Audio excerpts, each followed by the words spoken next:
I got joy, joy, joy. I've got joy down in my soul, because there's something about the Spirit of Jesus that gives me such joy, joy, joy, joy. Donatella, Resto and Bistro. Un lugar de encuentros. Donatella. Abierto por la mañana de 9 a 14. Almuerzo con los mejores sándwiches, pizzas, comidas veganas y sin TAC. Merienda. Abrimos a las 18 horas. También cena. De lunes a jueves abierto de 20 a 23:30 horas. Viernes, sábados y domingos de 20 a 0:30 horas. Donatella. Resto and Bistro. En la terminal de 25 de mayo.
Enseñar es un acto transformador que afirma identidades, afianza derechos, construye futuro.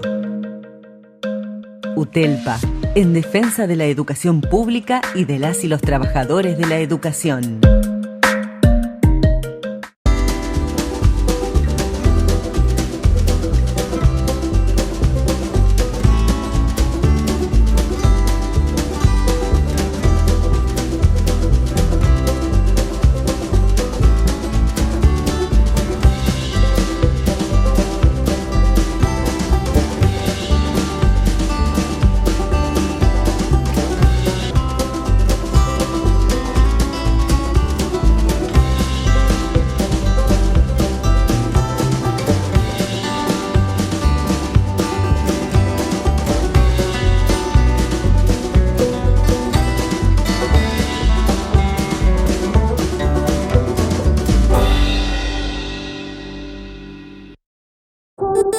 Donatella, Resto and Bistro.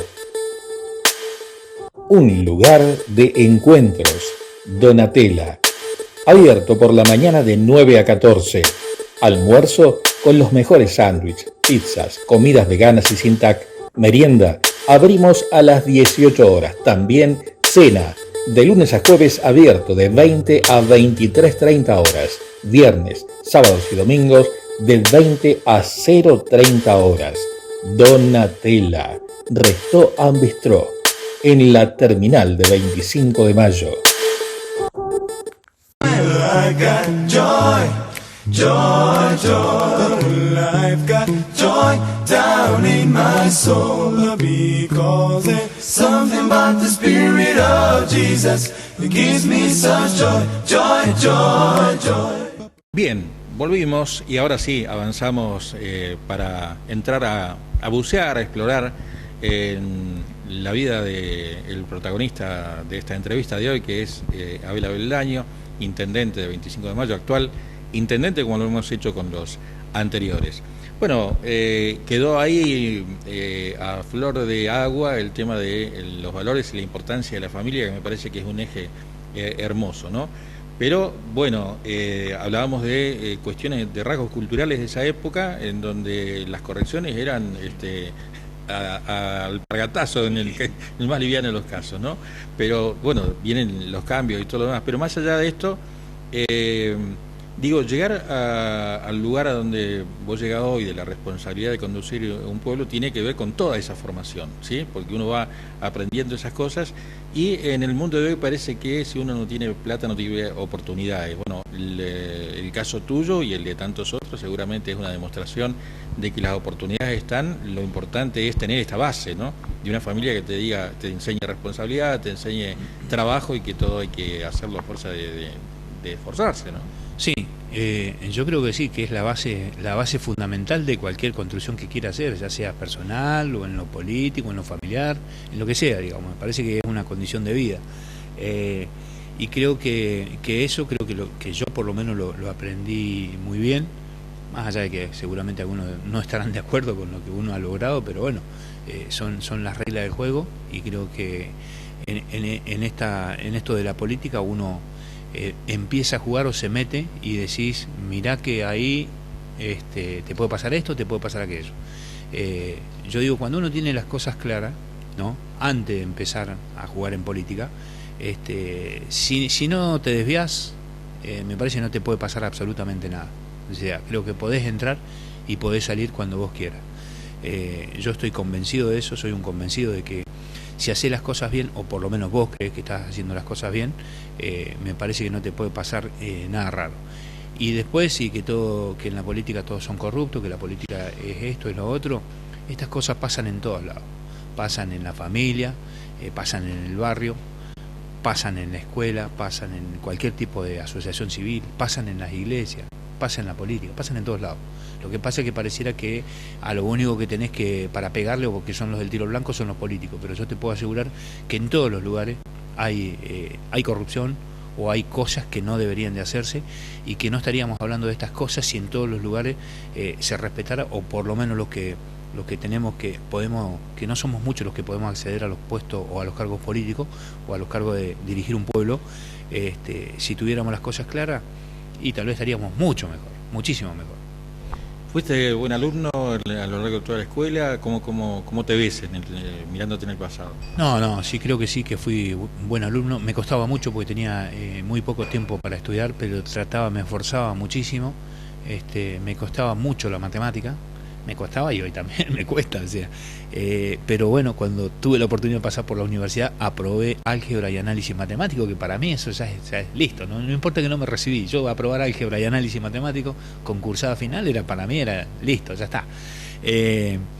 Entonces, me considero que fui buen alumno, tanto en primaria como en secundaria. Me acuerdo de mi primer maestra, o sea, la maestra de primer grado, que bueno, gracias a Dios todavía hoy está el 25 de mayo, que es Alicia Prieto, la señora de Eduardo Medina, fue mi primer maestra. Así que siempre me acuerdo de ella. Y nunca le pregunté cómo era yo, ¿no? Pero bueno, ella por ahí puede ser testigo de las cosas que yo cuento, de cómo íbamos, o de cuál era nuestro aspecto, cuál era nuestra ropa y todas estas cosas, porque bueno, la vivíamos, ¿no? Pero en esto quiero decir que no era el único, éramos muchísimos los que en ese momento estábamos en igualdad de condiciones, y algunos muchísimo más atrás que nosotros.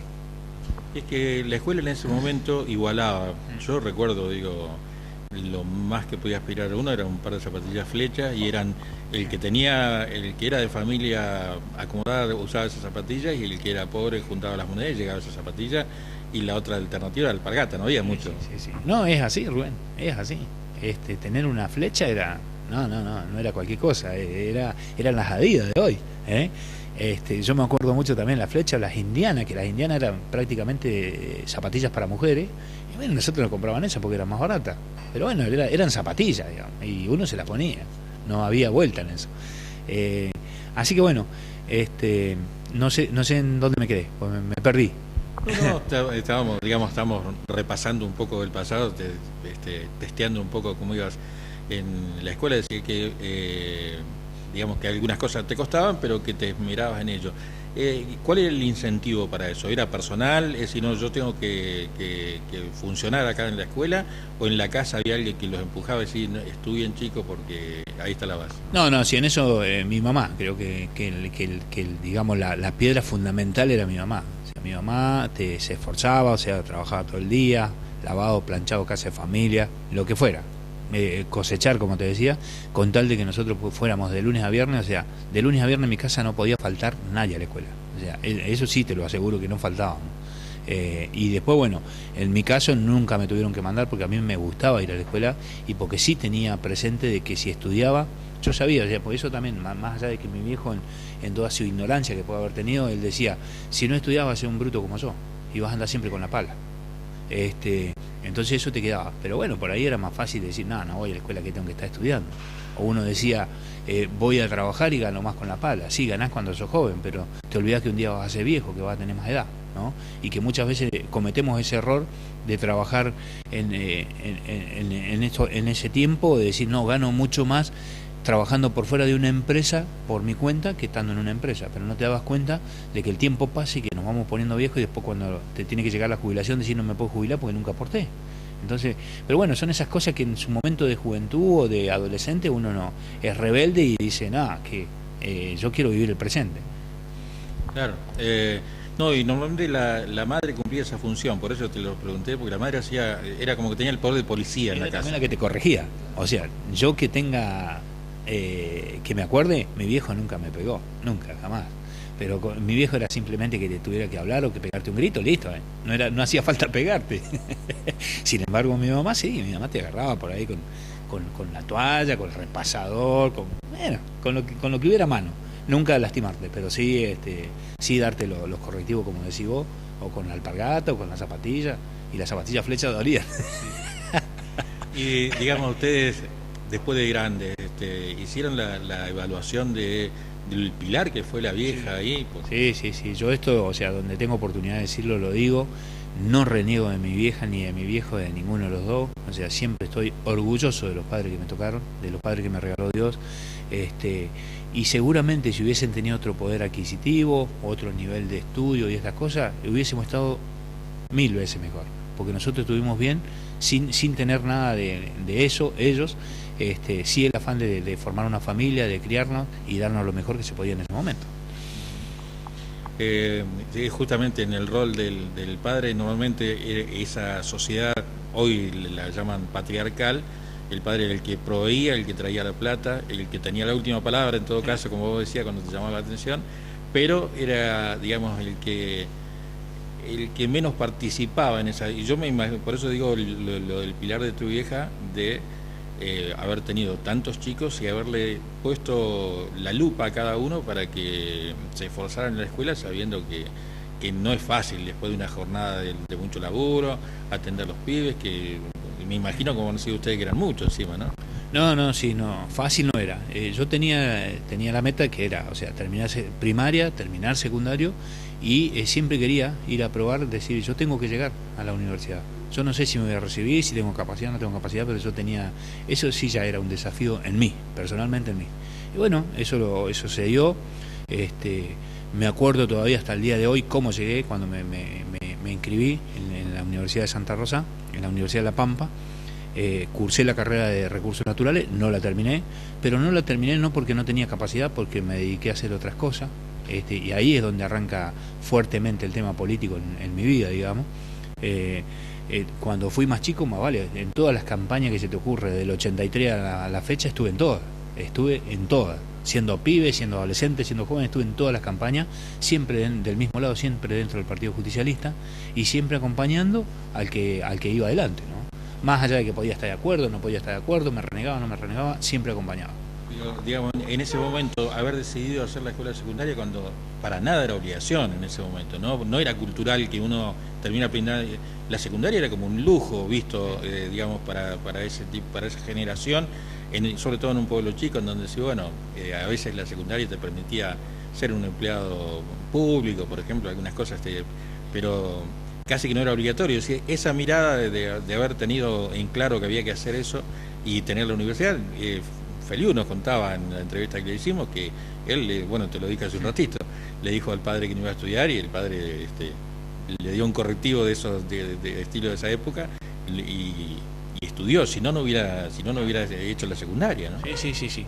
No, en eso, o sea, más allá de siempre de mi mamá alentarnos a que lo hiciéramos, para mí yo era feliz cuando entré a la secundaria, para mí era un logro, pero más que importante. era más que importante. ¿Viste? El hecho de haber podido estar en la bandera para nosotros, ¿viste? O sea, para mí, personalmente eran todos desafíos. Yo en todo trataba de ser lo mejor, pero sin pisarle los callos ni la cabeza a nadie, siempre tratando de lograrlo uno, digamos, personalmente, sin perjudicar a nadie. Y en la secundaria también, o sea, tuve compañeros muy buenos a lo largo de la secundaria, con los cuales con muchos tengo mucha relación, con algunos soy amigo íntimo, uno de los mejores amigos son de la primaria, secundaria, y que nos seguimos viendo. Y ellos hoy algunos tienen su empresa, otros son profesionales, y nos seguimos viendo, ¿no? Y no cambió absolutamente nada, porque uno hizo más plata, el otro menos plata, porque yo tengo una creencia, porque tengo un partido político, no cambió nada. Y te digo que tengo amigos de todos los signos políticos y de todas las religiones. Y por eso digo, cuando uno tiene las cosas claras y sabe que tiene que ponerse de acuerdo en muy pocas cosas para poderse sentar, para poder dialogar y para decir, bueno, mira, tengo amigos de Boca, de River, y voy a decir, bueno, de esto no hablemos porque nos vamos a pelear. Bueno, no hablemos de eso, pero uno tiene las cosas claras, ¿no? Entonces creo que esto también nos ha ido, por lo menos a mí me ha marcado, y hasta el día de hoy, digamos, tengo gente que estuvo bien económicamente toda su vida y que hoy siguen estando bien y nunca dejaron de ser mis amigos. O sea, hasta el día de hoy somos amigos. ¿Y con los hermanos era una relación armoniosa, digo, porque normalmente, bueno, en la infancia no tanto, pero en la adolescencia a veces entran las diferencias, ¿y cómo era esa relación encima de que eran muchos, no? No, en el caso de nuestra familia, de mis hermanos, jamás tuvimos un problema. Puede haber habido algún problema intrafamiliar, pero después de grande, pero no conmigo. Yo jamás tuve problema con ninguno de mis hermanos, no he tenido, ni los voy a tener, porque antes de tener un problema me voy, digamos. No. Creo que la familia hay que cuidarla, o sea, que tiene que estar ahí en esa cajita de cristal, la familia tiene que ser sagrada. Y creo que para nosotros, si le preguntás a cualquiera de mis hermanos, todos pensamos lo mismo, o muy parecido, de que la familia, tratar de dejarla en esa caja de cristal donde no se puede tocar, donde es infranqueable, nadie te puede venir, menos un extraño, a quererte romper los lazos familiares o los vínculos familiares, ¿no? ¿Y recordás, por ejemplo, algún momento específico a nivel familiar que te parezca fuerte, o que sí, qué momentos que quisiera volver a vivir, qué sé yo? La fiesta de fin de año fueron un clásico de la familia, ¿no? Sí, la fiesta de fin de año es así. Si bien nosotros hoy nos seguimos juntando hasta el día de hoy, pero bueno, estaba cuando mi viejo todavía vivía, o sea, era sí o sí, o Navidad o Año Nuevo, el 100% de la familia en la casa de mi viejo, digamos, era así. Y después con el tiempo se va perdiendo, porque bueno, ya todos tenemos hijos, la gran mayoría de mis hermanos ya tienen nietos, entonces bueno, tienen otra familia, entonces cuesta un poco, no vivimos todos el 25 de mayo, entonces se va complicando, ¿no?